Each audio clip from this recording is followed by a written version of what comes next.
Welcome everyone. This is it's sort of the launch event for Vulkan. We have had the spec live in public for a while, but this is the first time we've spoken about it in public as Kronos. I'm really excited about that. I'm delighted that so many people are here and are interested. We have an incredibly, scarily full agenda.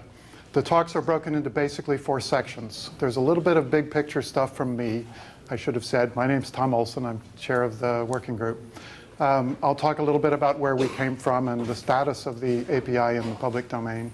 One of our senior spec editors, Jeff Bolz, will talk about the design philosophy of Vulkan. And then we'll go into some deep dives from members of the working group, talking in detail about how parts of the API work and how they're intended to be used. Notice there is no gentle introduction. There's no broad overview. The spec's been out for a month, and we kind of assume you know the basics. So we're going to dive right in and go as deep as we have time for today.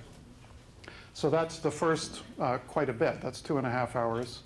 After that, we have 2 of the real rock star game developers who are members of the group and who contributed a lot to the Vulkan spec, Dan Baker and Dan Ginsberg. We have, by the way, 5 Daniels in the group. It's kind of a problem when we're doing phone calls. But anyway, they will come and talk about their experiences using Vulkan in AAA engines. And then we have, in the last hour, 4 presentations. The first 2, I think, are really cool. They're open source projects that have taken Vulkan on. They got early access somehow and have been doing some interesting things and showing that it's not just for AAA engines. You can do cool stuff with it, even in a relatively small-scale project. And then at the end, we have a party, food, drink. That'll move in here because the back room is too small at 7 o'clock. A little bit of logistics. Notice that there were no breaks. Sorry about that. We had too much content. If you need to get some coffee or you need to get rid of some coffee, your best bet is to wait for a Q&A between talks. You go out and turn right. If you go all the way back, straight back, you end up where the coffee and the water are. And if you go back and turn right at the elevators, that's where the restrooms are. They're key protected, so you need to enter 3636. Remember that number. The folks out there can help you. Oh, it is. Excellent. Thanks. I'm going to be absolutely, can't do that, can I? I'm going to be merciless about keeping the speakers on schedule because, as I said, there's no slack. If by some miracle we get ahead, we'll save it, and maybe we will take a break in the middle of the session. Final note of this, of course, is the Kronos event. It's off-site because Kronos can't afford GDC rates. But there are many of our members who are talking about Vulkan at the show. These 3 are up tomorrow. I didn't put the ones we've already missed. I particularly recommend the practical development for Vulkan.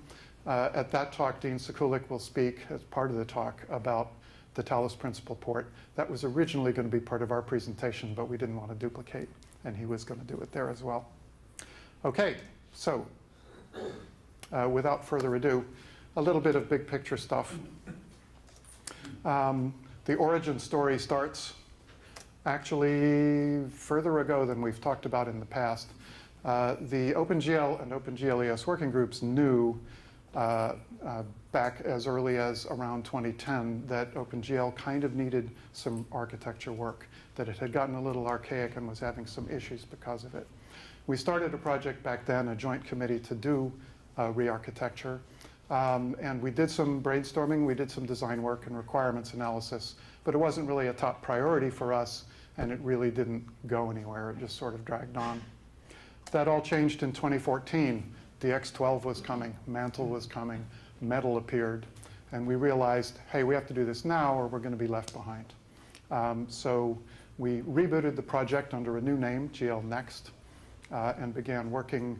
2 things really made it work. One was all the key ISVs who had participated in advising the design of these other modern APIs said, we want an open version of this. And they all piled in and helped us make that happen. That was absolutely critical to our success.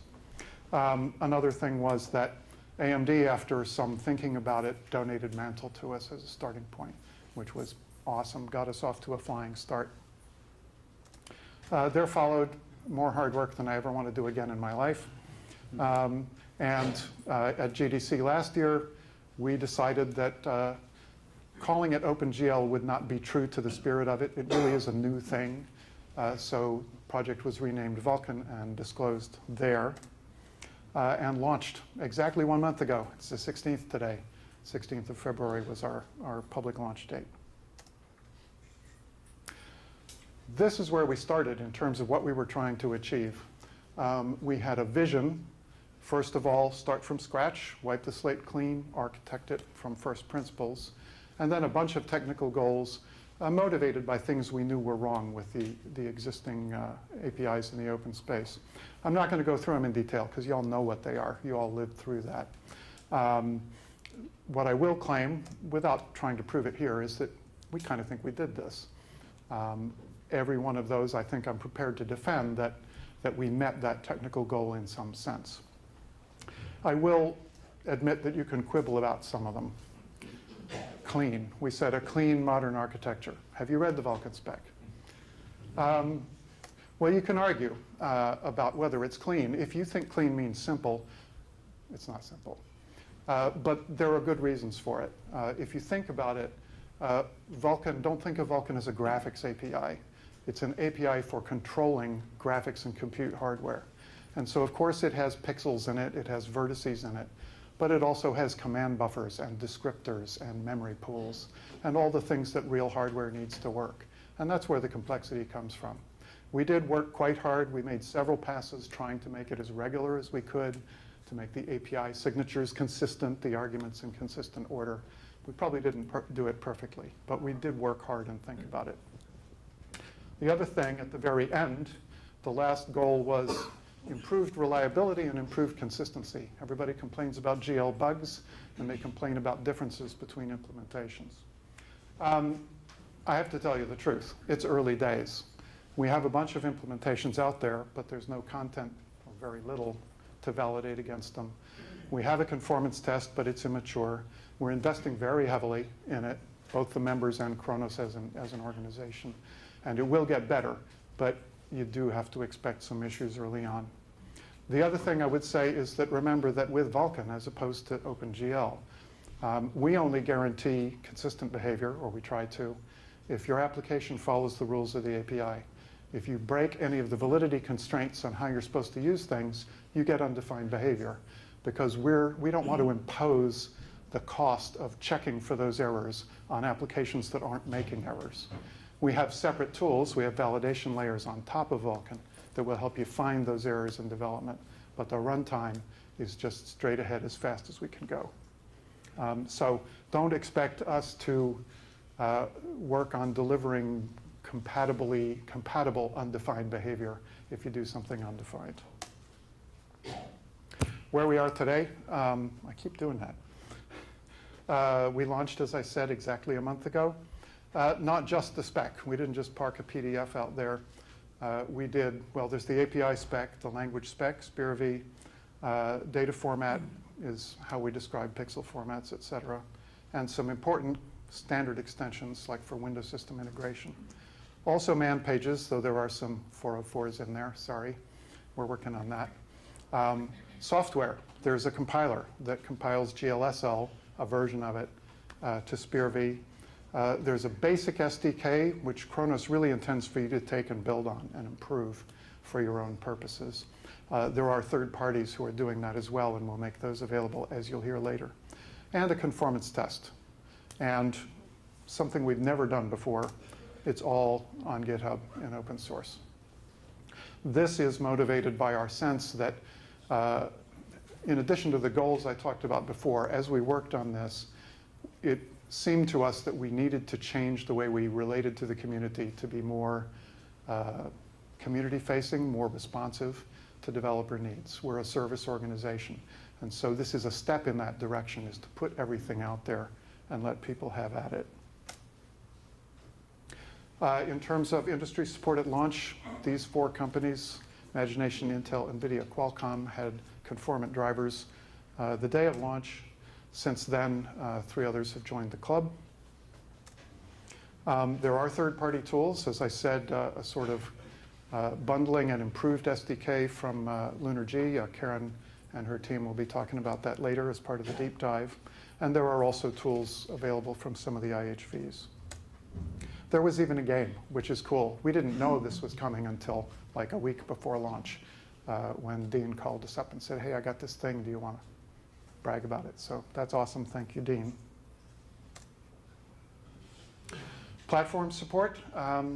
We are, cross-platform is in our DNA as Kronos and as OpenGL people from way back. It's what we want to do.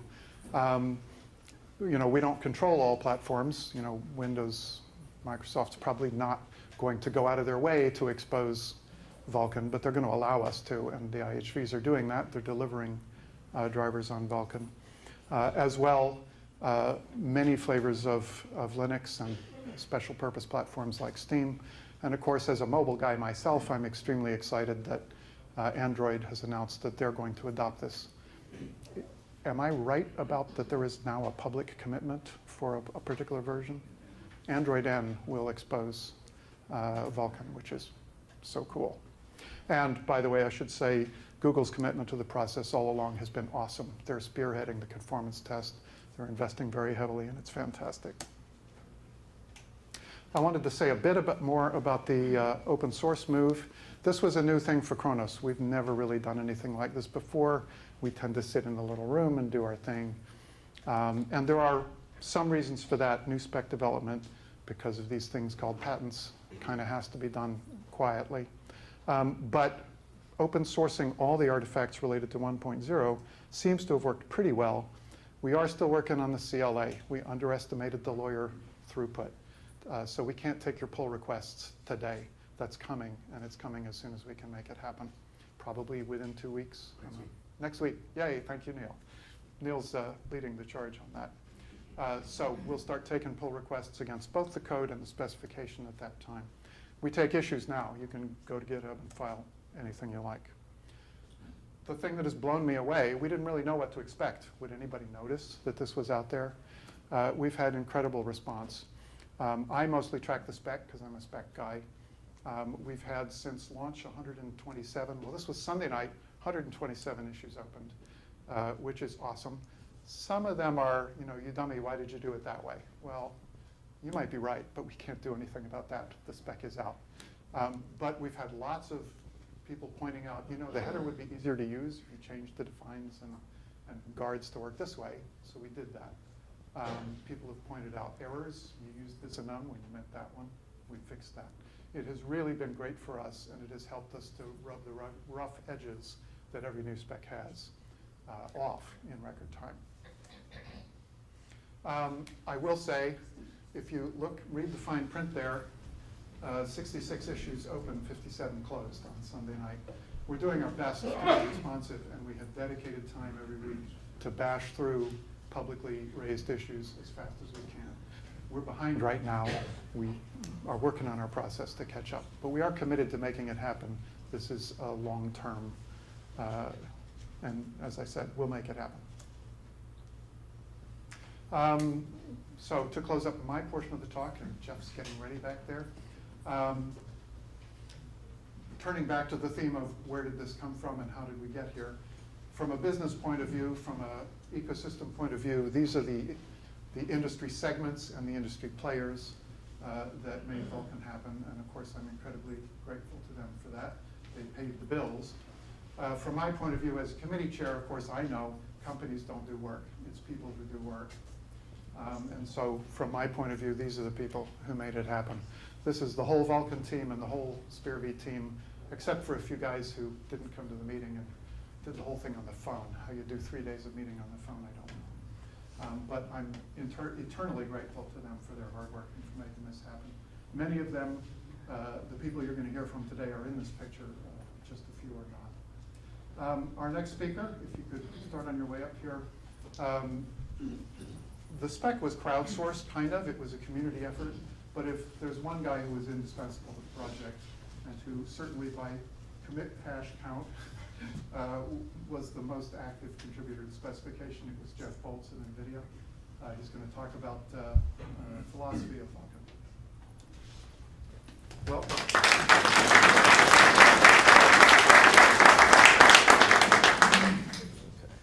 Thank you, Tom. So my name is Jeff Bolz. I'm a software engineer at NVIDIA. I've been working on Vulkan and previously OpenGL for more than 10 years. Today I'm going to talk about some of our design goals for Vulkan, including what it means to be an explicit API, some portability issues, and how our goals translated into the final API, giving some examples with multi-threading and render passes. So what does it mean to be an explicit API? It's really about providing information at the right time. And the right time is usually early and off the clock. This means predictable performance costs, creating pipelines, allocating memory, all the expensive stuff is under the application's control. And it also means no driver magic on the clock, less driver guessing, less late decision making, less heuristics. And so that translates into simpler drivers, but it also gives the application better scheduling control over where CPU work happens and where GPU work happens. And we do this not really by making a low-level API or a thin API. We do it by maintaining higher-level abstractions. And this is in contrast to a truly low-level API, which to me means a thin layer over a specific hardware implementation with little abstraction. And that really wouldn't be possible given the wide variety of hardware that Kronos supports. If we had a truly low-level API, applications would be forced to code IHV-specific code paths, and that's not something we wanted. That was an anti-goal for us. So Vulkan tries to be thin for the work that happens on the clock primarily. And there have been some catchphrases in the last few years, making such and such the app's problem and getting the driver out of the way, and those aren't really problem solving. That's not really what we did with Vulkan, at least in my opinion. And so, in a sense, we solved a different problem than we set out to or than we were asked to. But I think we solved the right problem, and I think we're better for it. So portability is obviously hugely important in Kronos. It should be possible to write a Vulkan application that can run on a wide variety of hardware, and moreover, it should be possible to write a single code path that can run efficiently on all that hardware. So it's really important to avoid mutually exclusive code paths. And a couple examples of where that came up. Some hardware has fixed function blending and fixed function vertex fetch, and others just use programmability to implement it. So to avoid that kind of dichotomy, we keep the fixed function description in the API. It's part of the pipeline creation state, and it can be translated either to fixed function hardware or to programmability. And that all happens during pipeline creation. All the information the implementations need is there. There's no draw time recompiles to deal with it. So there's really a strong desire to avoid forking the ecosystem due to those sorts of implementation details. In general, we want to limit the differences to the kind of things that can be expressed as caps bits or limits. And Vulkan does have caps bit hell right now, but we're trying to organize that into feature levels, and that's something we should have available soon to give people a real target to code to. Here are some examples of state that is ignored on some implementations, or things that just behave differently if you venture into undefined territory. Image layouts are mostly ignored. Layouts and layout transitions are mostly ignored on NVIDIA's hardware, but they're used on AMD's hardware and on some other implementations.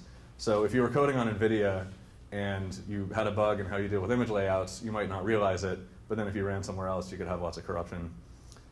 Similarly, there's this buffer image granularity parameter to memory allocation, and I think that only applies to older NVIDIA hardware and not to anybody else. So if you happen to violate that, then you would have massive corruption.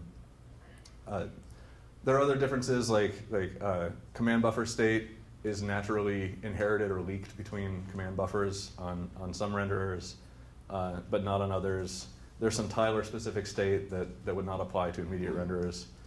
So these are all things you need to watch out for, and they're examples of the kind of undefined behavior that varies from implementation to implementation.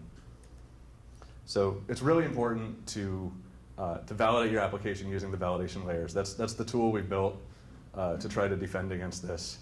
So it's not good enough to just test your application on your own system, see that it renders correctly, and call it good enough, because it's not good enough. One limitation of the validation layers right now is that they only validate against the limits in caps bits exposed on your hardware. But there's a project called VK-JSON that defines a file format and tools to import and export caps bits and limits. And that's going to get eventually hooked up to the validation layers. And then you'll be able to validate as if you were running on a different implementation or running against a specific feature level or whatever. And so I encourage people to use the validation layers and to contribute to them.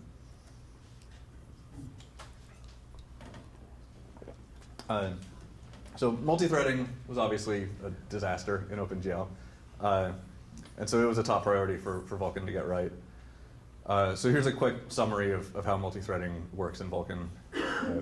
All objects are not threadifying, and this means they can be used on any thread.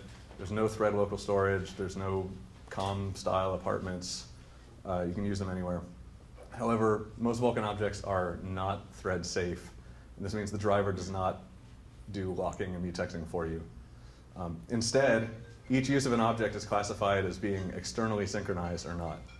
And an extern sync usage allows no other concurrent use of the object, and that usually means the object is being written to or modified. So some examples of that would be destroying any object is extern sync for that object. Recording commands into a command buffer is extern sync for the command buffer. Submitting command buffers to a queue is extern sync for the queue. And then non-extern sync non-extern sync uses are allowed concurrently for the same object, and that's usually read-only accesses. So 99% of the time, when something is non-extern sync, it means there's no synchronization necessary, and only very rarely does it actually mean that we designed it to be internally synchronized, and the driver will necessarily do some locking. And that 1% is for pipeline caches, and I'll touch on that in a few slides. Additionally, we added some new objects to the API, primarily to assist with multi-threading. If you think about how command buffers allocate memory, it's all automatically managed by the driver, or almost all automatically managed by the driver. As you're recording commands, the system automatically allocates chunks of memory to record them into, and there's a trade-off to make. If you allocate small chunks of memory, then you have to go to the allocator frequently, and there could be a lot of locking contention. On the other hand, if you allocate large chunks of memory, then you can end up wasting it. So descriptor sets have a similar problem. It's potentially even worse because the descriptor set allocations have a fixed size. And so we introduced these pool objects to assist with scaling here. So from the driver's point of view, these pool objects are intended to be implemented as simple lock-free allocators. And they're extern sync everywhere they're used, so the driver doesn't have to do any locking. And from the app's point of view, the intent is that you would use a unique pool per thread. Or more realistically, you would actually use multiple pools per thread, round-robining between them, between frames. That means that the driver doesn't have to do the locking because it's extern sync. The application doesn't have to do locking because it's only using one in each thread. And so this is an example of the driver and API and application all cooperating to solve this problem, rather than just making it the application's problem. The next object I want to talk about is pipeline cache. A pipeline cache is an object that captures reusable information during pipeline creation. It's similar to our get program binary. It's also kind of similar to the D3D12 cache blobs. The D3D12 cache blobs have an issue that was pointed out to us during Vulkan development by one of our ISV members, and that's that they're too unique. You get a distinct blob for every pipeline you create, and so even if there's only one tiny little different bit of state in the pipelines, in two pipelines, you can't actually share the blob between them. So we ended up with a design that's actually more similar to what some drivers have already implemented, which is automatic disk caching of shader compiles. But the automatic disk caching has the first run problem. The first time you run an application, you haven't seen the shaders before, they're not in the cache, and you stutter each time shaders get compiled. So pipeline caches attempt to address that by not only offering reuse within a run, but also being able to save it out, reuse it on a second run, or even share it on another system. So what I would like to see in the long run is systems like Steam or Battle.net actually distributing these as part of application installs for whatever the newest drivers are. And so then you could have a great experience not having the stutters on the first run. So some examples of how pipeline caches can reuse things. So for example, if an implementation supports separately compiling shaders, like vertex and fragment shaders, then if you have one you've already compiled and then you mix and match it with a different shader, that could hit in the cache. Alternately, if you have the same combination of shaders with just different pipeline state, and that pipeline state doesn't affect the shader compile, then that could also hit in the cache. Or if you have the same shaders with different specialization constants, that could hit. And really, it's just whatever happens to work for an implementation. There's a lot of freedom for the drivers to optimize this, doing whatever is best for their system. And one of the reasons I wanted to mention pipeline caches is that they have this unique threading interaction. They're, I think, the only instance of an object that's internally synchronized by design. And the reason for this is they're used in the create pipelines commands. And these are the most expensive commands in the API. They can take many milliseconds. And you can't expect the application, we as the API designers can't say, you have to take a lock around that command. It just wouldn't be good design. So instead, we leave it to the driver, and the driver is able to take a lock at a much finer granularity. It can do it only when it's actually probing and adding data to the cache, and it doesn't have to do it. It doesn't have to hold on to it while it's doing shader compiles. And so this allows a single cache to be used and shared between multiple threads.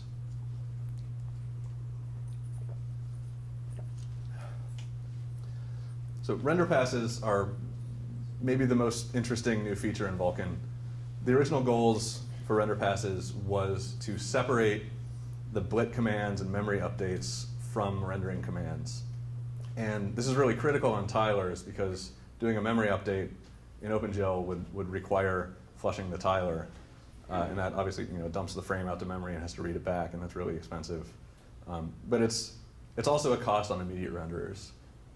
Doing a blit on an immediate renderer usually requires draining all the previous work, doing the copy, starting up the following work, and there's a lot of dead time that happens there.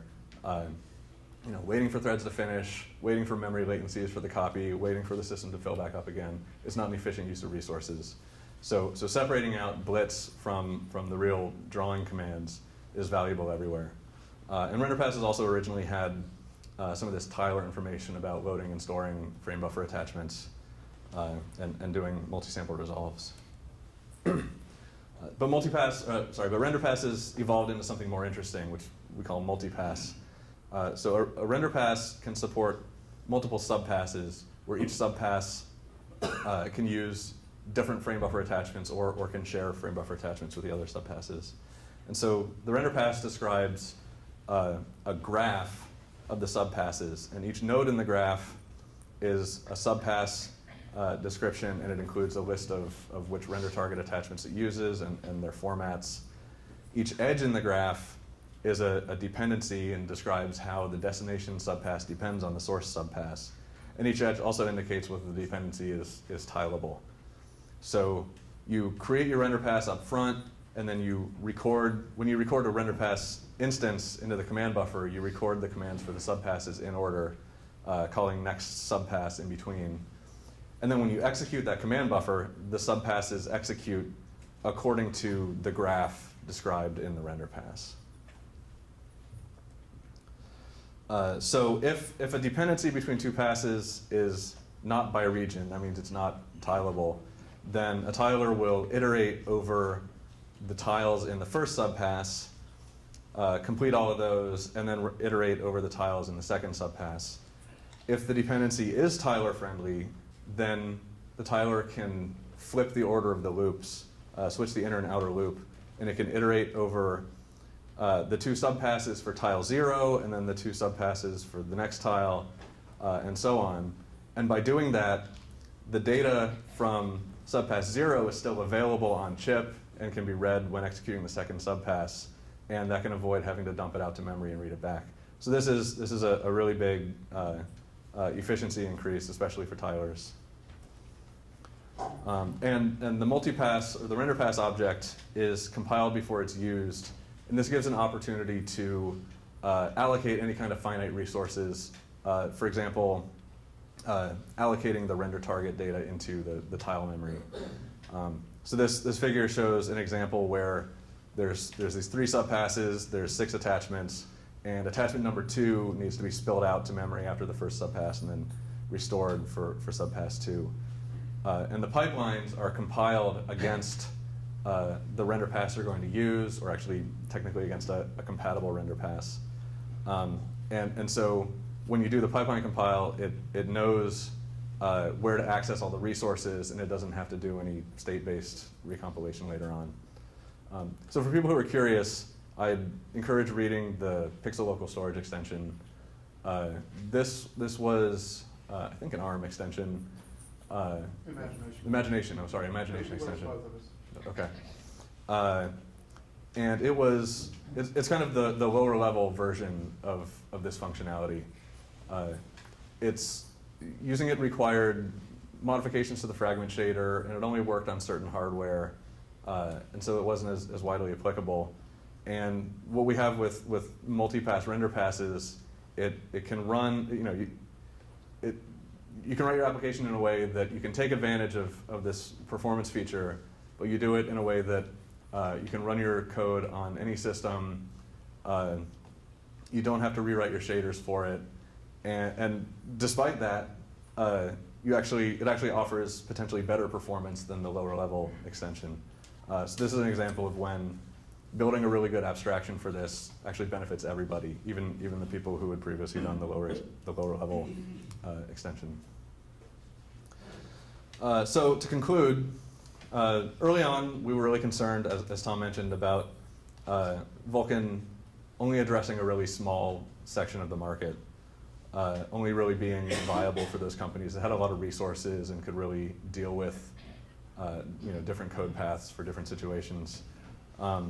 But as things developed, we actually found ourselves maintaining and even adding new abstractions to the system.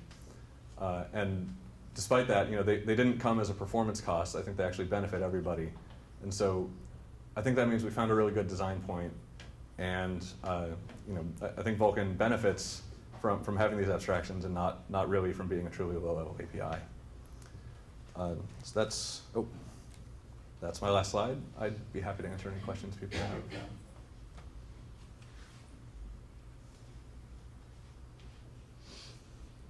Come on, guys. I raced through it to leave time for questions. Is Graham up? All right. There's a question. We know that Mantle influenced the design. How much did Apple's Metal influence your design? Okay. I think the question was, Mantle certainly influenced the design. How much did Metal influence the design? Metal gave us a big kick in the butt, right? In terms of getting started and really committing to the project. In terms of technical, not sure how to describe it, but I think it was more in terms of getting us moving that we benefited from the Metal announcement, and not so much from technical features in it. Yes? How do you feel about the balance between the two? Metal has less details, less edges, less stuff to worry about.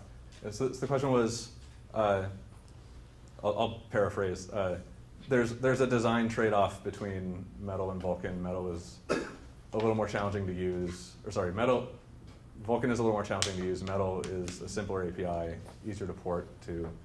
I think there's a place for both, and it's similar to asking the question of where does OpenGLES and OpenGL still live in the ecosystem. And I think there's a presentation about that later. But I think depending on people's developers' experience levels and what they're comfortable with and what systems they want to target, I think there's a good place for all the different APIs. Yes? About the pixel local storage, is going to be any way to know the amount of storage that you can count on? Because if not, even if you do the code agnostically, if you put too much data to be stored there, you can go out and then you are going to run into performance problems. Mm-hmm. So is there any way to control that? Okay, so the question was, using the pixel local storage model as an example, how do you know if you're going to run out of memory, and how can you tune to avoid running out of memory? That information is not exposed in the API right now. That might be a good situation for a vendor extension to expose a hint for how much to use.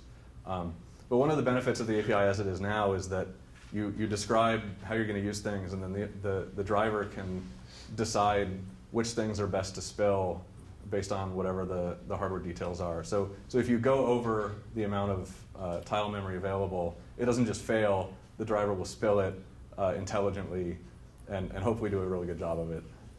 Hopefully better than an application could have done with the lower level API. Okay, well, if there's nobody else, I'll turn it over to Graham.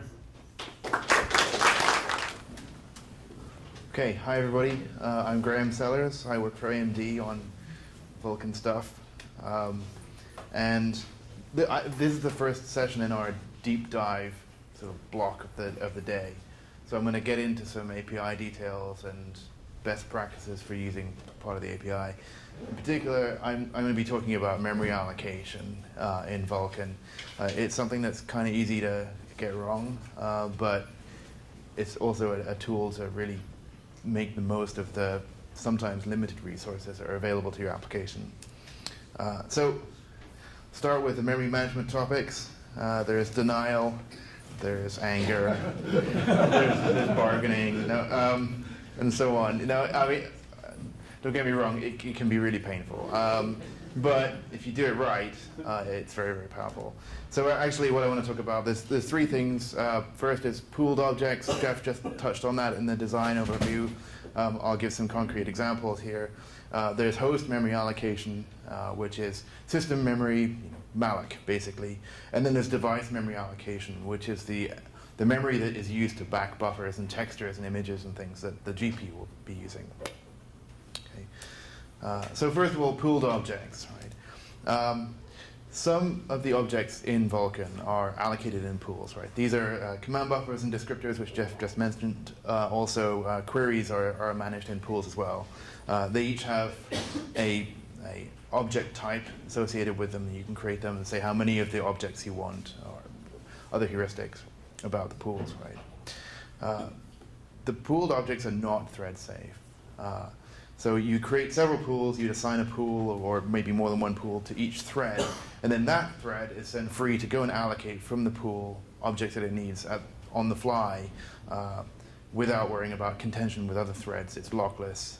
It's basically a single-threaded model once you have the pool. And it's up to the application that no two threads hit the same pool at the same time.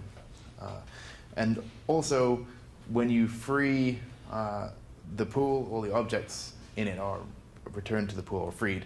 It's also possible in some cases to reset the pool and say, right, put everything that I've taken from the pool, put it back. I'm going to start again. So this is kind of like a frame per frame thing where you'd be allocating objects on the fly from the pool, and then when you're done with a chunk of rendering or with the frame, you return them back to the pool, and it all goes real fast.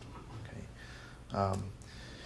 So the command pools are where command buffers come from, and the reason for this is that as you call Vulkan commands, there's no practical upper limit to a command buffer. It would have been very difficult to say, I want a command buffer that's going to hold 400 commands, because the size of a command is completely hardware dependent. So we needed to be able to allocate these things on the fly, and so that memory comes in the pool. And the application guarantees that you're never going to be building two different command buffers allocated from the same pool from different threads at the same time, because building the command buffers sort of indirectly accesses that pool. But a single thread can still create multiple command buffers on the fly. Add a command to this one, add a command to that one, and so on, and they can come from the same pool. But the thread owns the pool, right? So it's a high-performance, single-threaded allocator. The next type of object is the descriptor pool. This is where descriptor sets come from. And the reason for this is, well, we probably want to be able to update descriptors on the fly, page in textures and bind them into pipelines, into command buffers, so that you can use them from your pipelines. But the descriptors themselves, at the hardware level, are generally kind of big arrays of homogeneous stuff.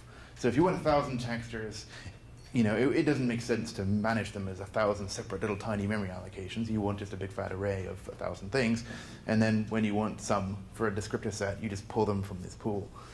Again, the pool is not thread safe. You can either, say, use a dedicated resource management thread that owns the pool, or you can create a descriptor pool for each thread, or however you want to manage these things. Right? Take a lock around it. It doesn't matter. I mean, don't do that. But yeah, I mean, it's your problem, application's problem, or opportunity, I suppose. And then query pools, they work slightly differently than the other pool objects, but they're conceptually the same. You have this sort of large number of homogeneous objects, right? A query object, in many cases, might just be a 64-bit number in memory somewhere. So making a separate allocation to create a query object would not be a good idea. It wouldn't be performant, it would fragment your memory, and it would make it very hard to batch up queries. And a lot of applications render 300 things with a query around each one, and then to give me all the results from all the query objects. If they were all over the place in memory, that would be a terrible thing to do.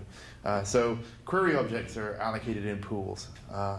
And it's a contiguous allocation, and a query itself is just an index within a pool. Right?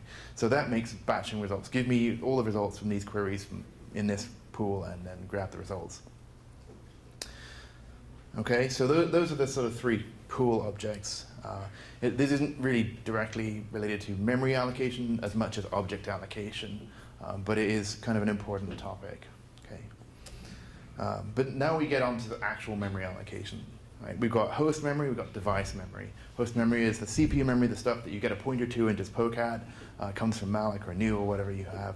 And device memory is the device, the memory that's physically part of the GPU usually, or is at least memory that the GPU can see and use. So first we'll talk about host memory. Right? Host memory can be owned by the application. You don't have to use this feature. The driver can call malloc or whatever it's going to do internally, but it does allow you to provide your own callback functions to allocate memory. So most object allocation functions take a pointer to this VK allocation callback structure, which contains a user data pointer, which can be anything you want, and then a list of allocation functions. There's a hierarchy of these memory allocators. So when you create your instance, you hand an allocator, and the instance can allocate memory it needs from that allocator. When you create the device, you're giving it an instance against which to allocate the device, but you're also giving it another allocator. It could be a different one. And the device could allocate some memory from the instance, or it could allocate memory from this device level allocator, and so on down the chain. And as you create objects, depending on how the driver wants to manage the object, it may use the per object allocator, or it might walk up the chain. I can get into the technical reasons why you might want to walk up a chain of allocators. And you don't have to supply every single one of them all the way down the chain. You could just say, right, for everything in this instance, use my allocator. Right? But the granularity is there that you can use a per object allocator if you wanted to. So the allocation callbacks basically have function pointer types. You get a alloc, a realloc, and a free function. They look like the prototype I have on the screen here. Free and whatnot are this similar. And so you have the user data parameter is the one that came from that allocation structure, allocator structure. You get a size, an alignment, and then a scope in the allocator, and the scope tells the allocator what kind of thing you're making, right? So you might even batch up your allocator so that small allocations come from here and big allocations come from here. Short-lived allocations come from this chunk of memory, and long-lived allocations come from that. And so you have a lot of information. It's not just new unsigned char, right? It's an actual allocator kind of structure. And of course, you can shove whatever you want in user data. So usually it would be a pointer to an instance if you're a memory allocator class or something like that. But it can be anything you want. When the driver calls these functions, it's called from the thread that produced the need for the allocation. So if you call vk command do some stuff, and that requires the driver allocates some memory, that thread will be the one that calls you back, right? So your allocator doesn't have to be thread safe if you can guarantee that you're only ever going to get called back from one thread. But what might happen is that even if you're using a per object allocator, that if the driver walks up the hierarchy, that you've got two threads creating objects or whatnot, and in both threads the driver decided to walk up to the devices allocator, and now you could be calling the devices allocator from two different threads. So what you might want to do is make a thread-safe allocator for your instance allocator, device allocator, and then use a fast, free threading allocator for your per object allocator. And then when the driver does use the per object allocator, it goes fast because you can guarantee that you have a per thread allocator, for example. There's also going to be some cases where there are internal memory allocators that for whatever reason the driver can't use your allocator. Some examples might be you might need a special allocation for executable code if your driver is jitting something. It might need some special alignment or caching properties that can't be readily expressed by the callback function. But even in those cases, the driver can tell you that it's doing those things. So that we have the internal allocation and internal free functions. And these have the same parameters as the alloc and free functions that are normally used for allocating memory, but you don't have to actually, they don't return anything, they're just informational. So they're not going to make your application run any better by hooking these things up. You can hook them up in debug builds. They're there for tools and profilers to hook up memory allocations. So even if you don't use the memory allocators, you could hook up the internal notifications so that when the driver makes its own allocations, you can at least kind of see what it's doing. Finally, when you want to free host memory, the destroy functions also take an allocator, which is a little bit counterintuitive, but it's actually taking the per object allocator and then stuffing that state inside the object, in many cases, would make the object measurably bigger. So if you've used a per object allocator, it's your responsibility to pass something back that is compatible with the allocator you used to create that object. So by compatible with it, I mean you don't have to physically pass the same allocator structure pointer into the API. You just need to make sure that whatever's in that structure, the callback functions will free correctly, the user data parameter will be interpreted correctly by those functions, and so on. I said that we don't always use the allocator. For one particular example is, well, if you pass me a per object allocator to allocate some dinky little object, making thousands of little tiny memory allocations might not be a good idea. So I might implement my own pool allocator. Well, now I can't use your per object allocator because there isn't a per object allocator. Thousands of objects might have come from the same allocation. So which allocator do I use to make that allocation?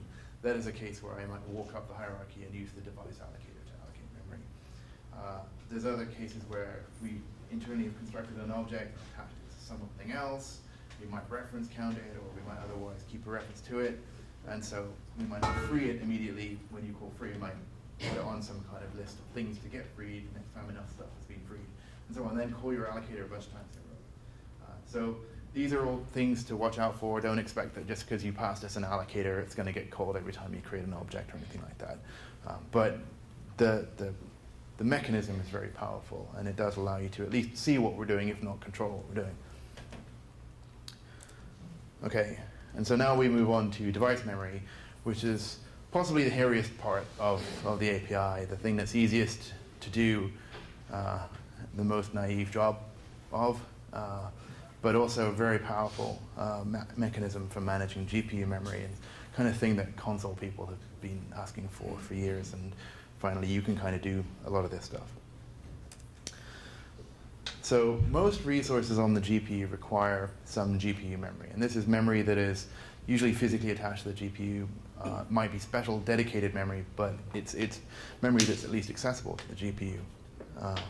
And in Vulkan, the resource, which is an image or a buffer or a texture, is a separate object from the memory allocation. Okay? And one memory allocation can host or hold many resources. You can even put them on top of each other and do crazy stuff with them. We allocate in free memory with VK allocate memory and free memory, and then we attach the resulting objects to the resources with bind image memory and bind buffer memory. Images and buffers are not the only types of resources that require GPU memory. In many cases, something like a query pool might require GPU memory, or PSO might require some memory. Obviously, command buffers require memory. But in those cases, we manage that directly inside the driver. Early versions of the API had every object needed memory bound to it, and it became very onerous very quickly. So we got rid of that. So it's really just buffers and images that require application managed memory. So memory is allocated from heaps, but within a heap there can be multiple types of memory. So you have this array of memory heaps and an array of memory types. And the memory types have an index back into this array of heaps. Right? So the heap properties are things like the size of the heap and whether it's local to the device. Right? The type of the memory indicates caching properties and coherency properties, and you might even have more than one type of memory that outwardly look very similar, but different resources might require different types of memory. You can query the number of heaps and the number of types using the BK get physical device memory properties API, and this will give you the arrays of both the heaps and the types. What's important to note is that when you allocate a type of memory, it comes from the heap that it's a part of. Right? So the first thing you do after you've created the resource, you always create the resource first, is you get the memory requirements for that resource. I'm going to talk about images here, but the APIs for buffers are quite similar. So you call this get image memory requirements API. You pass it an image, and it hands back data in one of these memory requirements structures. And what you get back is a size, an alignment, and a set of flags that say what the properties of the memory that it's going to need are. You can pick the memory type from the array of types that the device supports by just matching the bits in this memory type bits against the types that the driver has supported. And there's some sample code on the website that says what the appropriate mechanism for iterating through the types is to match them up with what the image says it needs. So we call allocate memory. We pass the allocate info, and this just gives you the size of the allocation and the type. And this is the index into that array. When you allocate the memory comes from the heap that the type refers to. So I might allocate a megabyte of one type of memory, a megabyte of a different type of memory, and now I've allocated 2 megabytes from the heap that they might both be a part of. So there is a separation of types in Vulkan. So perhaps might not be obvious if you haven't seen that before. So finally, we bind the image, the memory to the image by calling bind image memory. There's also a bind buffer memory. The image consumes as much memory as it needs, starting at memory offset within the memory object that you've given. And you can and should create large memory allocations and then just place your resources in them. You can even place them on top of each other. But in that case, you have to manage the hazard to make sure that 2 pieces of memory or 2 images that use the same piece of memory aren't both in use at the same time. It's also not well defined at all, really. If you place 2 images on top of each other in memory, that writing to one and then reading from the other will give you anything useful. So you can do that, but don't do that. Like most things in Vulkan, you can do it, but don't do it. Okay. So finally, you get to freeing device memory. Just call VK free memory. And again, it's your responsibility to resolve hazard. There's no garbage collector or anything. You say free, the driver will free, or it could right there on the spot. So if you have work that's in flight on the GPU that's a few milliseconds out from executing, then in a few milliseconds you'll crash because you just freed the memory that it was about to use. We do make a guarantee that we're not going to hose the entire system. We have kind of various security things in there that stop us from trashing other processors, but your application will definitely suffer the consequence of getting this wrong. So again, be careful with that. It might mean that you need to stall the GPU in order to free memory, right? At very least, you're going to need to use a fence and then track which fence corresponds to which allocations, and then wait for the fence, and then free it. So what you might actually consider doing is simply reusing memory objects. When you want to free something, just keep the memory object, unless your application is terminating, in which case just idle the device and free up the memory. That's probably the best strategy, I think. So, some tips, be smart, not silly. So, use the object pools. Obviously, the API says you have to, but be smart about it. Don't just create thousands of pools and then use 2 objects out of each one. Make your pools nice and big, and then use them wisely. Don't just mutex around them. Create a pool per thread, and so on. If you have to implement a mutex, don't just take some giant global critical section. I mean, this is a multi-threaded API so that you guys can use threading. So be smart about that. And remember that when you free the pool, you free all the objects in it. So the same applies to freeing device memory. If you free a pool while there's some queries in flight, the queries will probably trash something and your app will go down. So don't do that. Manage your own system memory if you want to. We've been doing memory allocation in drivers for years, and while we get the odd complaint here and there, we're fairly good at it. So only do it if you think you can do a better job than the driver.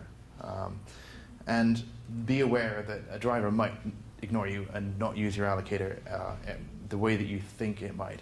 If you do write your own system memory allocator, the easiest thing to screw up is just wrapping malloc and then returning whatever it returns.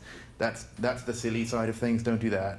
We can definitely do better than that in the driver, but you do need to make sure that you support alignment properly. Every object reports an alignment requirement when it asks for memory, and this actually can make the difference between runs and crashes. Because if we've asked for memory of a particular alignment and then we go and start using SSE unaligned loads and stores on the memory, this happens. Does it feel like my demo? There. Okay, we'll go on this side. Yeah. I'm going to go fix it. And also, there's nothing for you to see inside the allocations. When we ask you to allocate memory, don't keep the pointer and start getting smart and trying to poke in there. There's no reverse engineering, there's no secret sauce or anything like that. So yes, you have pointers to internal driver structures now, but they're not useful for anything, so don't use them. And then finally, on the managing GPU memory side, you do need to write your own memory allocator. The driver doesn't do this. This is not optional, right? Every image, every buffer needs memory allocated to it. The first sort of slew of applications that we saw just went, create texture, how much memory do you need, allocate memory, bind them together, submit. And then we saw these submissions coming through with 3,000 memory allocations. It was really disastrous. You're going to need to write a memory allocator. I'm 100% confident that 30 seconds on Google will find you 7 that you could use. Any of them are probably reasonable. But it doesn't have to be crazy smart, but just don't be crazy stupid with it either. Try to pool your allocations together, try to get lots of objects into each allocation, and try to make sure you, again, obey all of the alignment restrictions. What you might see is that tiling corruption happens sometimes, right? And I think that's about it, I will say. Thank you. If there's any questions about memory allocation, I don't know if I have time, but. Doesn't that may or may not support device local or post-visible cryptocurrency? The general strategy, the question was, do I have any advice for dealing with coherency or other memory properties when you don't know what kind of device potentially that your app is going to run on? And my general advice is, don't ask for something unless you need it, right? So If you don't need something to be coherent, don't ask for coherent allocation. If you don't need something to be mappable, don't ask for it to be mappable, right? Because on a UMA, everything might be mappable anyway, so then you go and ask for everything to be mappable, and it just works. And then on a system that's not a UMA and it's got a little tiny slidey window of mappable memory, and you've got some mappable memory, you run out of memory instantly. Even though there's like 4 gigs of memory on the graphics card, you can't map it all. So yeah, for coherent and for persistent maps and for mappable at all, only ask for it if you really need it. And treat it as a scarce resource. Any other questions? No? Okay, excellent.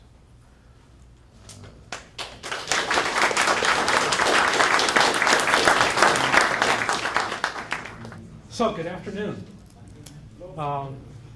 Hope you're all doing well. It's a beautiful day outside. Thank you so much for coming in here and spending some good geek time in San Francisco. It's one of the things that I love about this town. Both it's gorgeous outside and it's really interesting inside.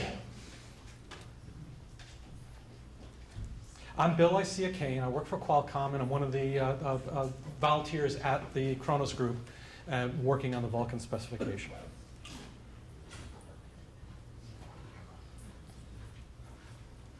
What? Let's try that again. Sorry about that. Okay. So I'm talking about command buffers and render passes and subpasses today.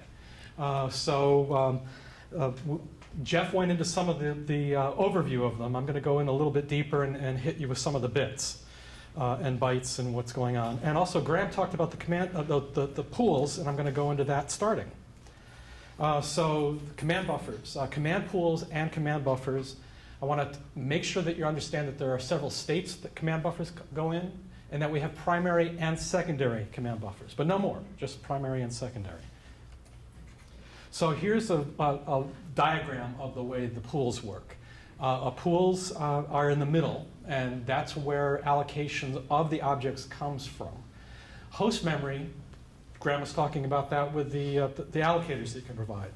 So either we'll use the device allocator or the instance allocator or your per object allocators, depending on how you've used the API.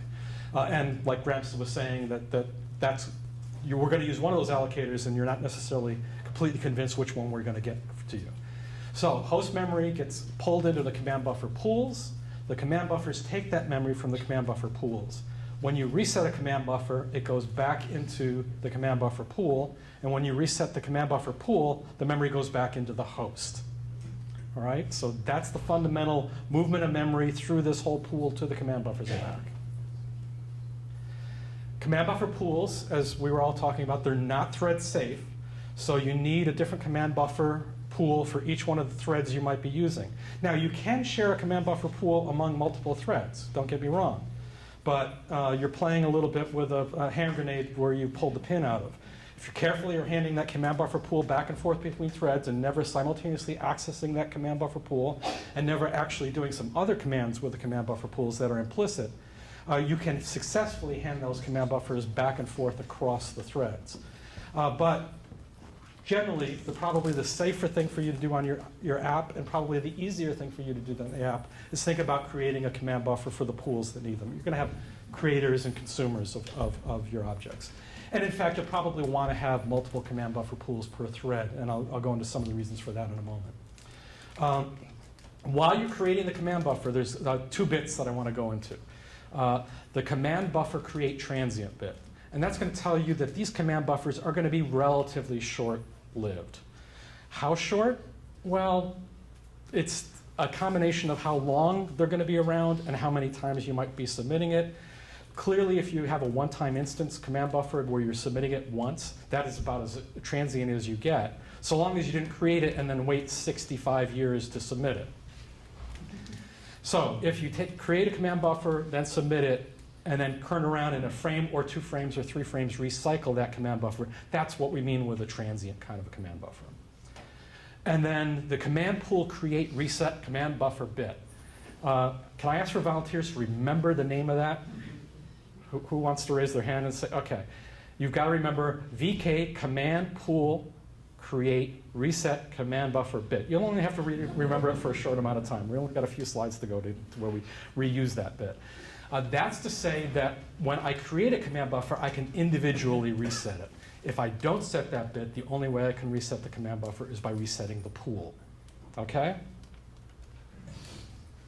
So, resetting the command buffer pool. I can reset the command buffer pool. That will reset all of the command buffers that are out there. I can actually reset the command buffers back to my own pool. So I will hang on to that memory that the host had given me, and I can reuse that as the driver back out to future command buffers. Or I can reset the resources in the command pool at the same time, and that will move the memory out from the command buffer back over to host memory. I think I had them this way on the slides, didn't I? Sorry. So from the command buffers to the host memory. The states of a command buffer. When you first create a command buffer, it's in an initial state. When you are recording the command buffers, it's in the recording state. Fairly straightforward. After you get done recording the command buffers, it's in an executable state. And finally, it's in a pending execution state if you submitted them or you've executed them from a primary command buffer. This is where the allocation allocator stuff comes in that Graham was talking about. So you can allocate command buffers. Please allocate bunches of command buffers at once. Don't allocate them once at a time. That's the kind of thing. You're going to want to manage multiples of them at one time or another. And when you create the command buffer pool, that pool then you tell me I want to allocate primary command buffers or secondary command buffers out of that pool. And then whenever I create a command buffer out of that, it will forever be either a primary buffer or a secondary command buffer. And I can, of course, free the command buffers. So resetting. Who's my volunteer who remembered the bit? All right. If you set what bit? VK command pool reset command buffer bit. Very nice. If that command buffer has been created with that command buffer bit, then you can do a reset it. And now, again, similarly to the resource going back from the pool to the system, I can either reset the command buffer and say, you command buffer, still hold on to your memory, or you command buffer, bring that memory back to the pool. And that's somewhat useful in one way of thinking about it is if your command buffers are generally approximately the same size, letting the object hold on to its own memory is probably fine. If the object is one time very, very tiny, one time huge, and then another time really, really tiny, we cycle that back to the pool so it can possibly be more efficiently used. However, all of that, different allocators are going to be using things differently in that way anyway. So recording. You can begin recording a command buffer, and you have the command buffer begin info. And there's a bunch of flags, again, these interesting little bits. The one-time submit bit is not a hint. You are telling us you're going to submit this once. And after you submit that, you're either going to recycle it or you're going to begin it again, depending on whether or not you can do it more than once. You can submit it more than once, because this is Vulkan. We're not going to keep you from submitting it more than once. But if you do submit it more than once, what you get is undefined. Okay? Render pass continue bit is for the secondary command buffers. And that's to allow you to basically pass in a little bit of state information into the secondary command buffer while you're building that. You might be building that in a completely different thread.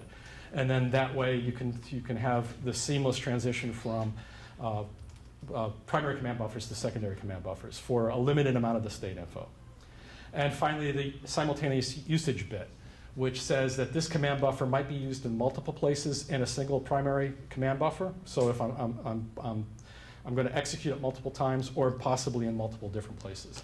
Again, set the bit and don't overset the bit. If you set the bit and violate the results, your validation is wrong, you get undefined results. If you forget to set the bit and you used it, if you set too many of the bits, then you're over telling us. So we want you to tell you the truth about what it is you're doing with all these objects. And so the things that you end up coming in with the inheritance info are the render pass object, the subpass info, the occlusion query enable, the query flags, and the pipeline statistics. The last three are kind of these special cases that allow you to have queries active while you're executing a secondary command buffer. And then, of course, you can end a command buffer. One thing that's key on all this, because I was talking about the different states of it and the object lifetimes. Command buffers have the initial state. You can always begin recording a command buffer in the initial state. Has the recording state. Can I begin a command buffer if I set that bit? I'm sorry, I won't make you say it again. But if you can't reset the command buffer individually, once I've begun the recording a command buffer, I can't reset it, I can't begin it again. If I haven't set that bit, I can change my mind in the middle of building during recording. Once I've ended the command buffer, it moves into the executable state, and once I've submitted or put it into an execution of another command buffer, it's in pending. I can't begin a command buffer on a command buffer that is in pending execution state. And I can't also free it. I can't reset it. I can't do a number of things while it's in the pending state. Again, this is Vulkan. Can you actually do that in your app? Yes, you can. You violated the validation rules, you're going to get undefined behavior. The things that get included into the command buffers are all the different VK command commands. They operate in the command buffer. They are the recording commands. Some of them set state in the command buffer, and some of them are actions in the command buffer. So let's go a little bit of detail into the primary and secondary command buffers. The fundamental thing that's different between the two is in primary command buffers, I can do my render pass commands, which are both begin render pass, next subpass, and end render pass. I can do execute commands to secondary command buffers. Submission commands can only be submitted. These primary buffers can only be submitted to the queues, but they can also call secondary command buffers. Secondary command buffers, on the other hand, you can't put any render pass commands. In other words, you have to have the primary command begin the render pass, and then within that render pass, you can execute multiple secondary command buffers, but you can't have that secondary command buffer begin a render pass, end a render pass, or set a next pass. You also can't do an execute command within the secondary buffers, because then we'd have tertiary buffers and quaternary buffers. I think I did that wrong, but you know what I mean. It's not hierarchical. You've got two levels of command buffers in Vulkan. And of course, you can not submit these secondary command buffers. They can only be executed from a primary command buffer. So submitting. You submit them to a queue. This is, again, another one of these places where you're thread safe on an individual queue. So I can submit it to the queue. If I submit multiple things simultaneously to the queue from multiple threads, you've had a validation error, undefined behavior.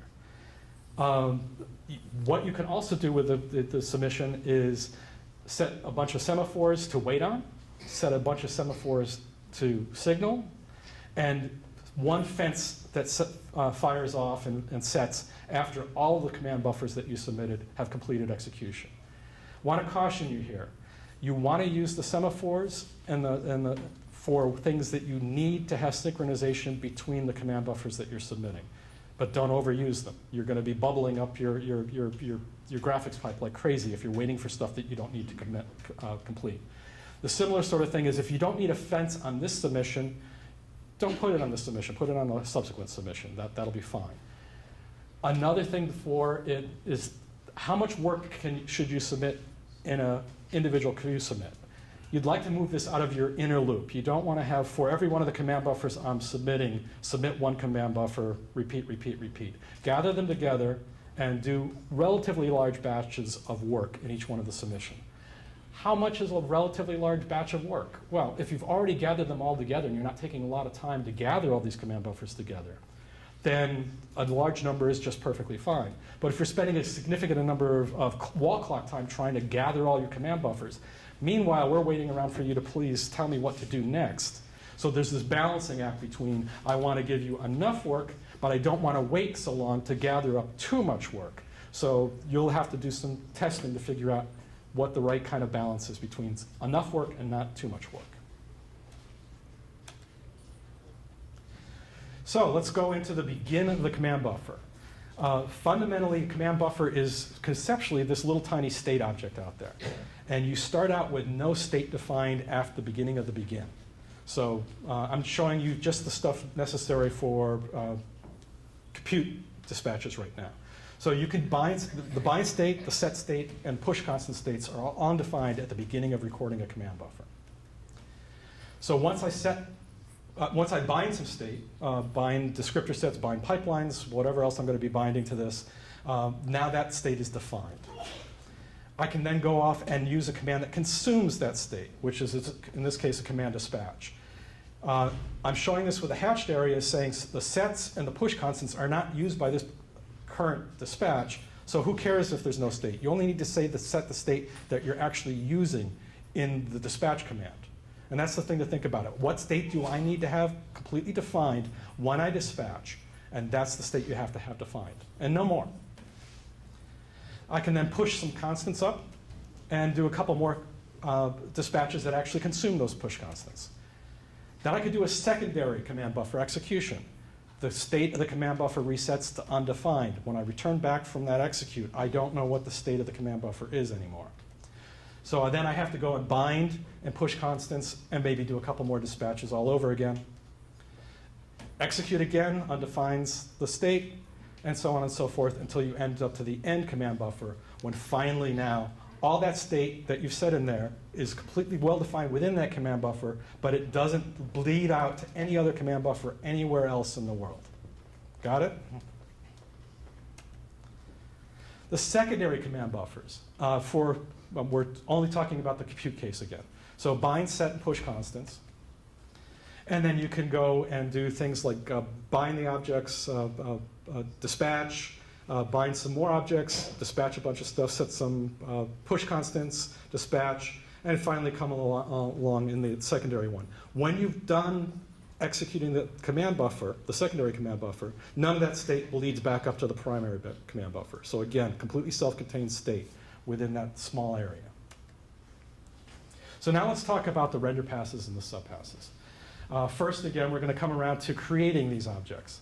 The render pass, when you create it, you're going to have an attachment count telling me how many things I'm going to be using that are effectively, one way to think about it is things that I'm going to be writing to during the render pass.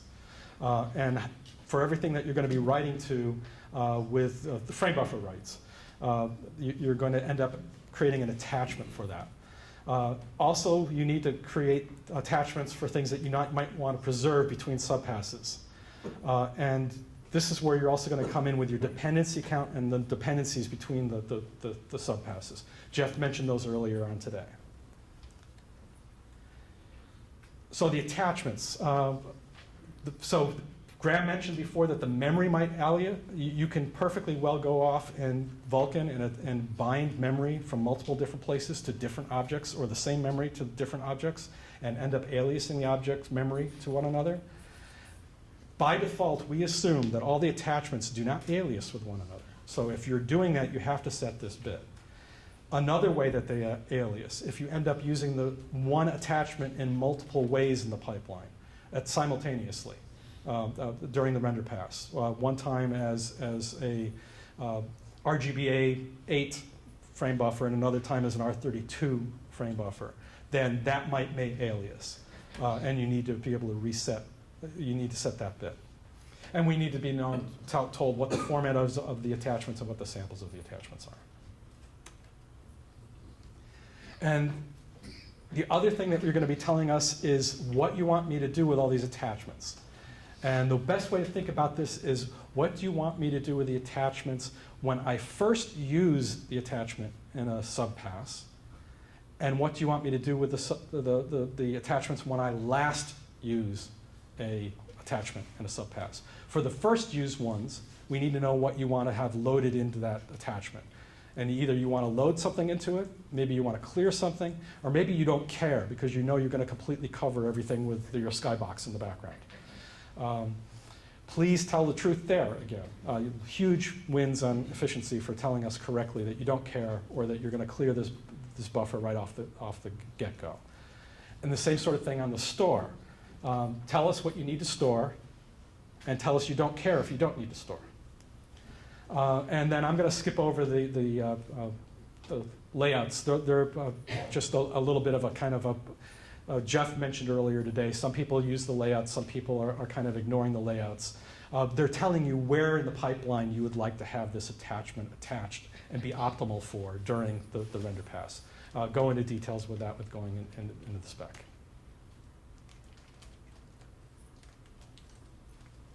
So the subpass description. A subpass, every render pass has to have at least one subpass, so subpass 0. But you can also have multiple subpasses, so 0, 1, 2, 3, and so on and so forth. They'll all have a pipeline bind point for those passes. And they'll end up having to be, because the only thing that we allow inside a render pass is graphics commands, you have to bind to the graphics pipeline bind point. Input attachment point count tells me how many attachments I am using in this current subpass.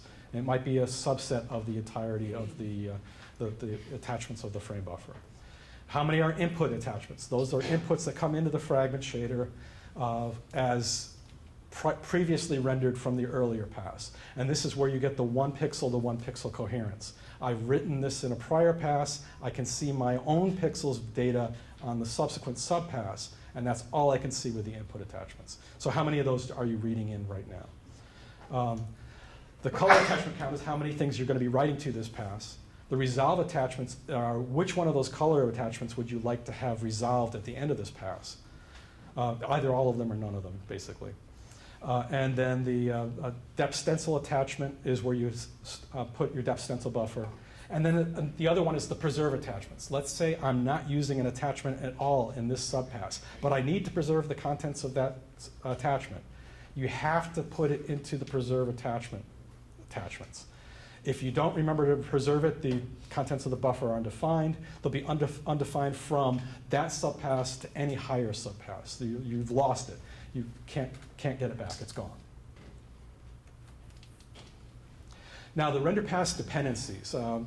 So you have the source subpass telling you which original subpass I'm dependent on. The destination subpass, which one am I that has the dependency. And the stage masks tell you where in the pipeline you'd like to have the dependency be done on. And then finally, the dependency flags, which tell you what kind of dependency you have. For things like the input buffers, if you're moving something from an output buffer, a colored buffer attachment, to an input attachment, the by region bit is almost a no-brainer to put on for that dependency between the two subpasses for that attachment. If you have other resources that you're going to be consuming in a subsequent subpass, but you know that resource is only addressed as if it was in the frame buffer by that pixel, then you can also set that region by dependency bit. And this is helpful for not just tilers. I'll be blunt. The dependencies and the store ops and the load ops and the by region stuff can all end up being used by multiple different implementations. There's a lot of different optimizations that we can do across direct renderers and tilers to be able to say, okay, I know that given this restriction, there are some things I can do more efficiently than if I don't know that you have this nice little quality to this attachment. So let's give an example in concrete terms. Please don't ever actually make a shader pass look like this. The first pass just renders the background, and in fact, in this particular subpass, it cleared it to green. The second subpass is the surface shader. The third subpass does the ambient light pass. The third subpass does the specular pass, and then the final one does surface times ambient plus specular over the background. So I set the dependencies. Source, Jeff and I think differently about which way the arrow of dependency goes. Mine goes towards the source, away from the destination. He had his arrows going from the source to the destination. So subpass 0 and subpass 1, 2, and 3, they're not dependent on each other. Subpass 1, 2, and 3 are not dependent on each other. 2 and 3 are not dependent on one another. But 4 is dependent on 0, 1, 2, and 3.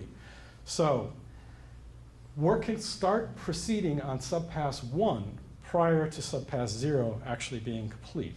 All of these commands are issued in order but might complete out of order. So by having these dependencies there, I'm saying go right ahead and don't wait for this stuff to go. There's no collision on this stuff. So all of subclass 0, 1, 2, and 3 could even possibly have been reordered in interesting different ways, conceptually. They're all started in order 0, 1, 2, and 3, but they might complete in completely different orders. And then the subtask finally pulls them all together. That's the only time that you've got to actually wait for all the prior contents to be done. In this case, because I've got such a somewhat forced example, all of these dependencies are by region. I did basically the classic movie visualization of what are all the layers that I'm compositing together. So all of these dependencies are by the region. We could begin the render pass, do a next render pass, and end the render pass to get us through the different render passes. Another thing is that when you begin a render pass, you tell me, subpass, you tell me whether or not the next subpass is, the render pass subpass contents are in line in that they're all in the primary command buffer or a secondary command buffer. So I can't, within a single subpass, mix a few things in the primary command buffer, go off, execute a couple of secondary command buffers, and come back up to the primary one. I'm promising either everything's going to be in the primary command buffer or everything's going to be executing secondary command buffers. And then the other thing that goes along with the render passes is the frame buffer. We would like you to probably, so you can create a frame buffer from a render pass or a render pass that's compatible with the existing render pass. Strongly urge you to try to create the frame buffers for the render pass that you're actually going to be executing. There's some huge potential wins there. You tell me how much attachment count you have, how many attachments, and the width, height, and the layers. The other warning is don't go with an uber frame buffer where you have huge numbers of attachments that sometimes you're only going to be pulling a few things out of. Try to segregate your frame buffers into rational size frame buffers that have a limited number of attachments in there that you're going to be using for lots of different kinds of render passes, and make specialized render pass frame buffers for those render passes. And then in the command buffers, the other thing that I haven't talked about yet, and I'll be finishing off pretty much what's happening with these things, is some of the commands could go both inside and outside of the render pass. Some of them can only go inside, and some of them can only go outside. So the binds and the sets can go inside of both of them. Draws can only go inside, and computes can only go outside. All the copy-like commands, the copies, updates, clears, blitz, and resolves, have to go outside of a render pass. One exception to all that is the clear attachments. You can clear an attachment inside the render pass. Conceptually, you're clearing just that one pixel in that render pass. Set events and reset events have to go outside of the command buffer, render pass, but wait events and pipeline barriers can go in both. However, you have to tell us that you have a self-dependency if it's within a single render pass. You have to tell us that you've got a self-dependency before you can go off and use those. And there are some quirks on what kind of waiting and pipeline barriers you can have in. The barrier stuff is coming up in a moment. Again, reset query pool, Graham mentioned these, and the copy query pool results have to go outside of the render passes. And the begin, end, and write timestamp can go both inside and outside of render passes. Push constants could go both, and then finally, the obvious thing is you could begin a render pass outside the render pass. You can do next subpass and end your render pass inside, and you can execute in both. Putting it all together, here's a primary command buffer executing and undefining and redefining its state. And then here's a secondary command buffer that's being executed from that primary command buffer within the render passes. So thank you very much. I think it's time for a couple of brief questions. You got time for one. Okay.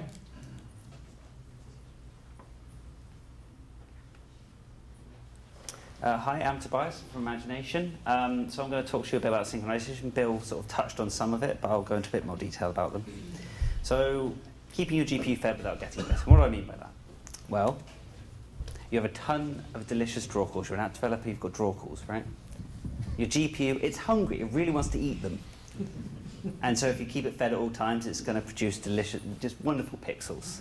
But you really don't want to get bitten. I mean, those teeth are horrible looking, with a little less weirdness to it.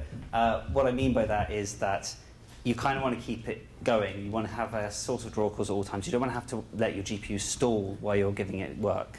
And certain things you ask the GPU to do may have stalls inside themselves, like if you have some memory latency where you're trying to fetch data or such. Draw calls, in fact, have a lot of different tasks, and they can be pipelined. So, simple example of the CPU and the GPU. If you are being fairly naive and you have a bunch of draw calls, you submit them to the GPU, and then you just sort of wait for them to come back. Then, whilst you're waiting on the CPU for the GPU to finish, you're not doing anything there. And while the GPU is waiting for the CPU to generate draw calls, you've got nothing going on there. That's not a great situation. So, if you can make them pipelined and get them working at the same time, whilst one's consuming the previous frame, the CPU's working on the next frame, you can do more in the same time, and there's no weird idle time you have to worry about. Similarly, within individual tasks on the GPU, you kind of want to have overlap between all the various parts of that GPU at once so that they can hide latency and other stalls that might happen. So I can easily replace CPU and GPU with fragment vertex, and you'll get a very similar thing. It's a little more complicated. There's more shared resources, in particular the shading processor is usually shared, but there's still benefits to doing this kind of thing. And what do I mean by not getting bitten? So the GPU is constantly looking at lots of different resources while you're rendering, and if you touch any of that stuff while it's doing it, weird stuff can happen. You don't want to change a resource while it's looking at it because you'll get bum data, and if you delete something, then you're likely to get page faults. And the effects of this can range from anything from simple tearing, or you get complete image corruption, or everything might explode and you'll get polygon shrapnel everywhere. No one wants that. So I'm sorry, that's it. That's the fun bit over. Now back onto the serious stuff. So some terminology, an execution dependency. So that is effectively saying this task is going to wait on this other task. It's fairly straightforward, and all synchronization primitives express these very clearly. Then you've also got this idea of a memory barrier. This is I thought I'd removed that. Never mind. Ignore the first sub-bullet point. The basic premise behind that is it flushes, invalidates caches, and it tells the GPU when and where you're going to be accessing data from. And finally, then there's memory dependency, which is basically a combination of the two. A memory barrier is effectively a task, and a memory dependency is an execution dependency that waits on a memory barrier. So there's sort of three types of explicit synchronization with Vulkan.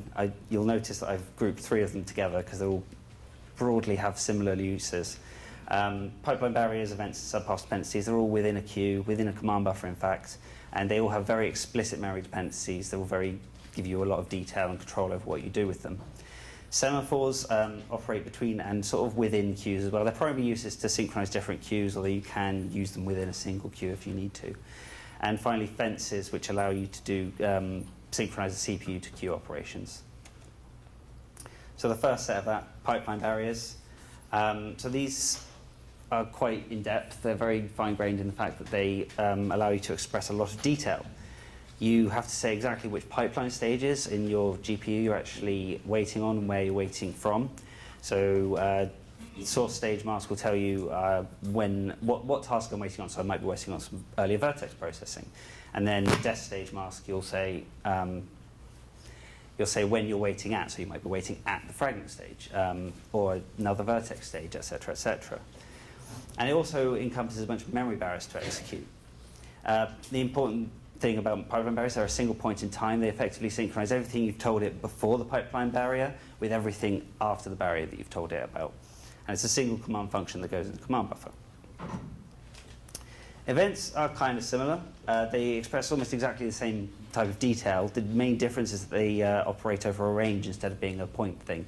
So you have to say when it starts waiting and when it actually finishes waiting, effectively. You have to use a command set event, which effectively triggers it and says at the point this executes, the event will be triggered, and then you have a separate wait command, which at the point that executes will finalize that dependency. They also have CPU interaction, which is quite useful. There's no explicit CPU wait because we don't really want you waiting on the CPU, so you can query the status. And you can't do memory barriers if you're waiting on the CPU because it doesn't really make sense. but that is a thing you can do.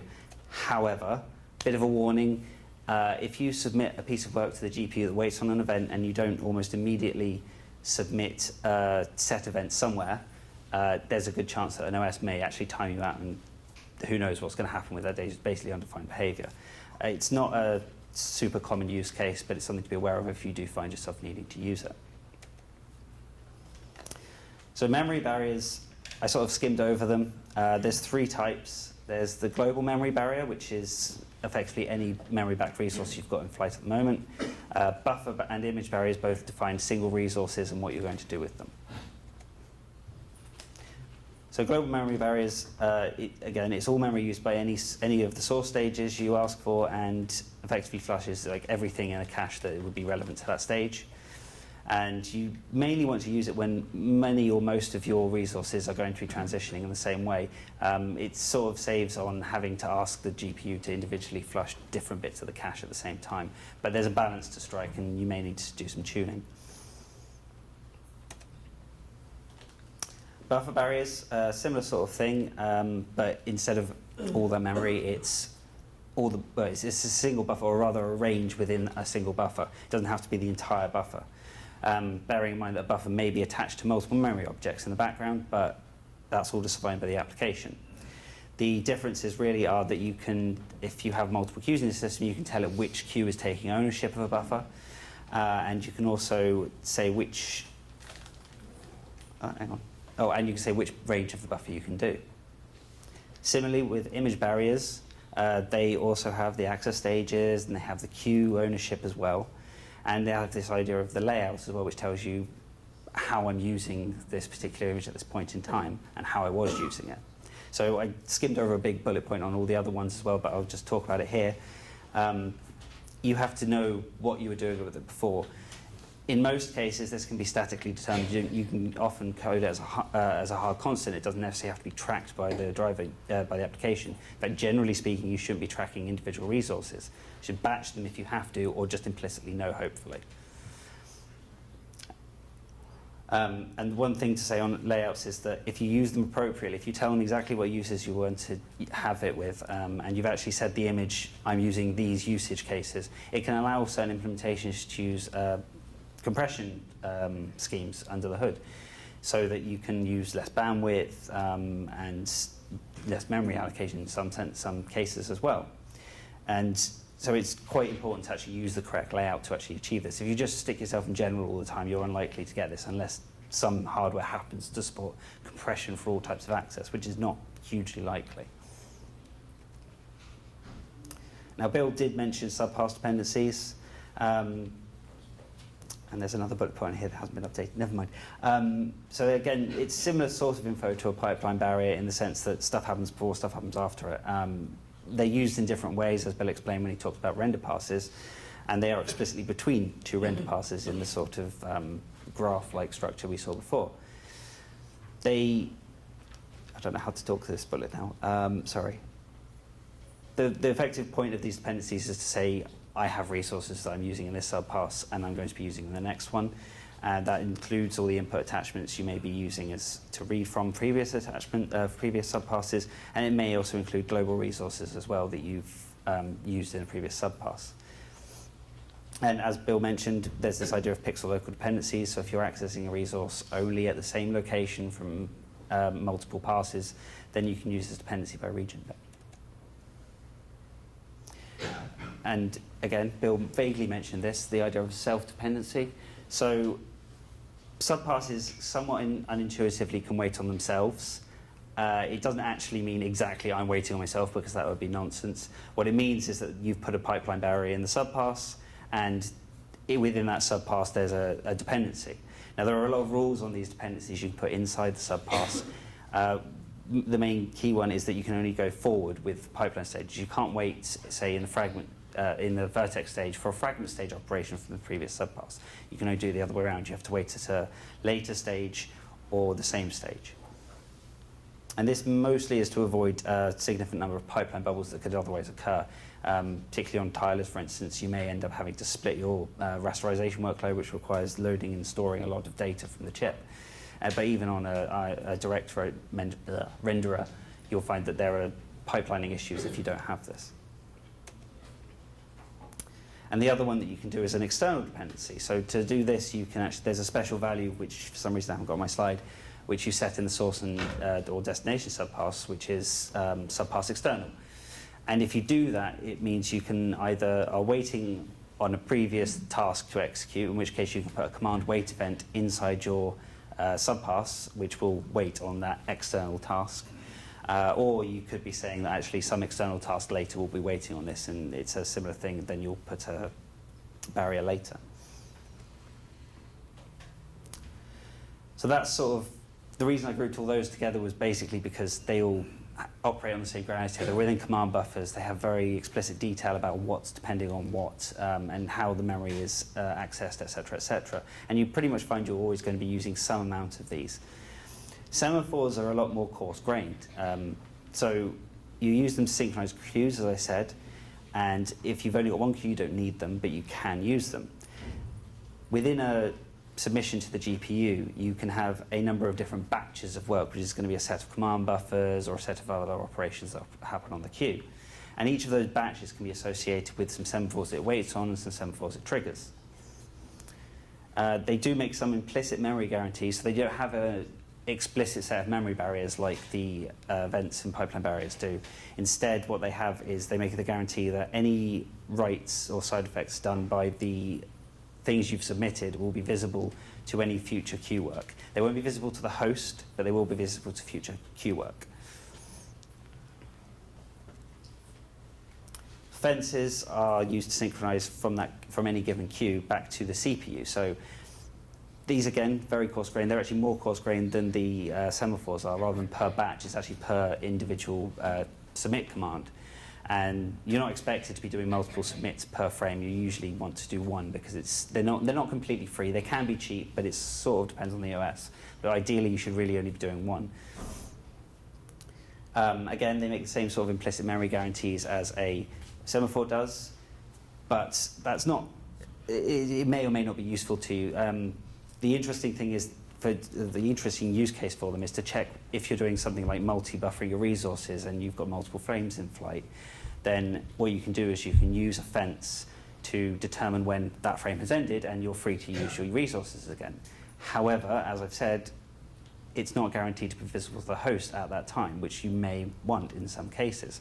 So you actually have to have events in your command buffers as well to determine that they are going to be host visible after this. There's a couple other commands that ensure execution completes, which are very, very heavyweight. There's queue wait idle, which basically does the same thing as signaling a fence on a queue and then waiting for that queue, for that fence. And then there's device wait idle, which is effectively every queue on that device I'll wait for in the same way as queue wait idle. They're not something you should be using every frame because they'll introduce that stall that I pointed out in the first set of graphs I had, where you've got your CPU waiting for GPU and whatever else. They're mostly useful when you're doing sort of shutdown things or if you need, for whatever reason, to flush the pipeline. But the idea is that when you're shutting down, you can use that and you can say, right, all my resources are done with, the GPU's not touching anything more, I can now delete everything safely. But it does not, again, mean that you necessarily have all the data written, so you still have to manually do that if you need anything written at the end of rendering. So the guidelines to this, I think people have said this already today, you need to be very careful to specify what you need, and synchronization in particular is very key for that. If you don't specify enough synchronization, if you specify too much synchronization, you risk starving your GPU and getting those sort of pipeline bubbles. If you miss any, then your GPU is going to bite you, and basically all that nasty stuff's going to happen. Just remember the teeth. If you can think about image layouts, try and, again, specify exactly what you're doing with it. Don't just use general, and if you're lucky, or your hardware supports it, you'll get some nice frame buffer compression and avoid, or image compression, and avoid an amount of bandwidth that you may have otherwise had to incur. Now, you do get different behavior depending on implementation. Some of them will ignore the layouts, some of them will ignore some or all barriers, and some of them may ignore other bits and bobs, or they may, conversely, really rely heavily on them. It's also worth pointing out the drivers are still being brought up to speed. So there's optimizations to be done. And those optimizations are going to rely heavily on the information you provide them. So you may find that an earlier driver revision or a different driver revision, it works, and because you've got your synchronization wrong, suddenly it stops working when you update your driver. And it's not because we're out of spec, it's because we're suddenly using this information you're providing. So you've got to be very careful to use it. The Lunagy and Kronos validation tools, really you should rely heavily on those for them for these. I don't know that they catch everything right now, but obviously we'll be working on bringing it up. And so in summary, keep your GPU fed without getting bitten.